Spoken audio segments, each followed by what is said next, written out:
Here's something that you're not going to see every day, and that is an Adobe wall. So something you probably will see is an Adobe wall with a crack in it. That's common, and it's common just because of the soil that they were built on and the way that they're built. So if you have an older Adobe building and they plastered it and they maintained it and it had a roof on top of it, you might not have as many problems. You build a wall like this and it's exposed to the weather for years, yeah, you're going to have some problems. It's just a matter of time. So soil settlement is what caused the structural crack in the wall, which is what the black arrow was pointing to. And it looked like somebody put a concrete cap on top, and this concrete cap went all the way around. Looked like somebody poured it in place. I couldn't see very many breaks where they would have poured it in like 4-foot sections and installed it. This wasn't the case.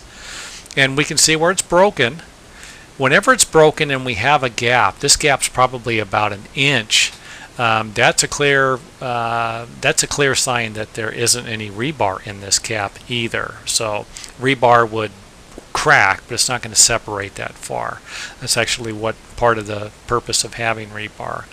Something else I'd like to point out is this thing does have a drain in it because it's in a courtyard area. So if there was a lot of water, it would drain out. Now, if there was a lot of water in the courtyard, it's also going to create problems for the Adobe wall too. So if this drain, if the courtyard filled up and water was coming out of this drain often enough, it's just like a sponge. It's just going to soak the water into the Adobe. So it's not a good thing. Adobes aren't baked like bricks are. So I think a lot of people get the false illusion. They look at an Adobe brick and they think it's just like a regular clay brick, but the Adobe was dried in the sun. A clay brick was heated in an oven. Big difference. Last thing I'd like to point out is the paint falling off of the wall. Paint doesn't stick well to dirt, and that's all you're painting here. So think about that. Once this block wall got moist, and again, it's not difficult for clay to wick moisture from the ground 2 to 3 feet. So this clay could actually stay wet for a long time.